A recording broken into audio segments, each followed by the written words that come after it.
really make sense. There was no reason that I should be affected by depression. I grew up in a fairly stable household. I had 2 loving parents. I have a sister who I only fought with mildly, as siblings do. I was a straight A student in high school. I played sports, I did music, I did art. I had a very normal life. So there was really no reason for me to be depressed on the surface. But depression is not logical. Depression is not logical in who it affects. It's not logical in how it manifests itself. It doesn't respond to reason. So you can't, when the spiraling thoughts start happening, and I'm focusing on depression, but a lot of this is very true for anxiety as well. When those spiraling thoughts start going, you can't just snap yourself out of it. You can't reason yourself out of it. So it's a very much not a logical condition. I mean, essentially, it's a disease. You can manage it, but you can't reason with it.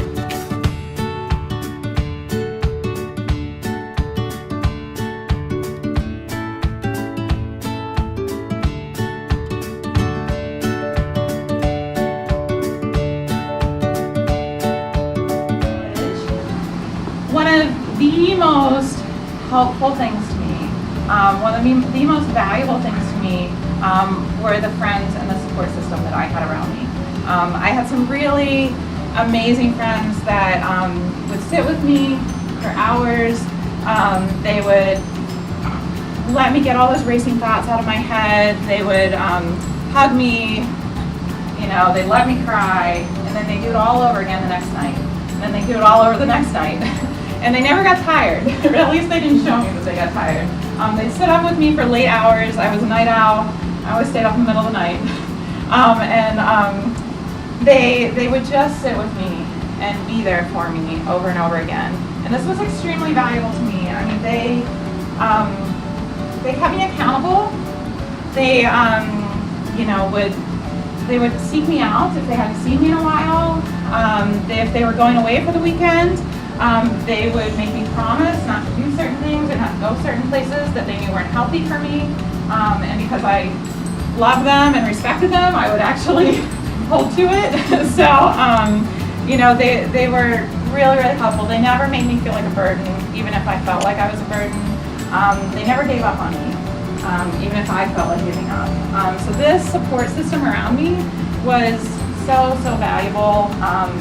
And something that I really needed to stick with the treatment and to do the work of the treatment.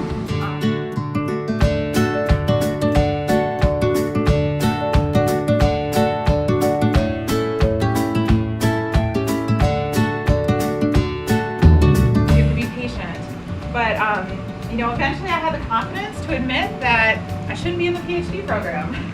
So I had gone through 3 years of classes, and all I had left was comprehensive exams and my dissertation. So on the surface, it seemed crazy that I would be stopping my PhD program. I was literally 2 weeks from my comprehensive exams, and I couldn't physically force myself to study for my exams. I couldn't even muster up 1 ounce of motivation to study for my exams, and it was clear that I needed to walk away. I was miserable. It was preparing me for a job I didn't want. I was doing it because I should. So there's a thing I call the shoulds.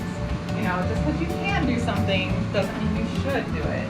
And I was very susceptible to the shoulds. Maybe some of you are susceptible to the shoulds because a lot of you are overachievers.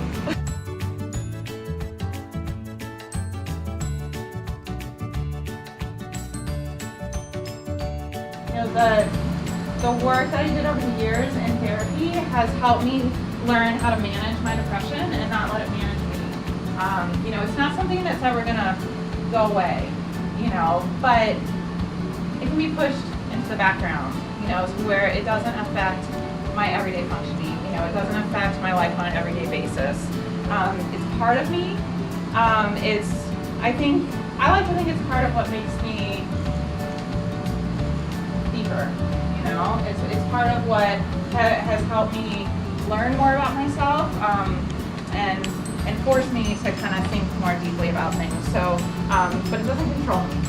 You know, it doesn't control me, it's part of me, but I manage it. It doesn't manage me.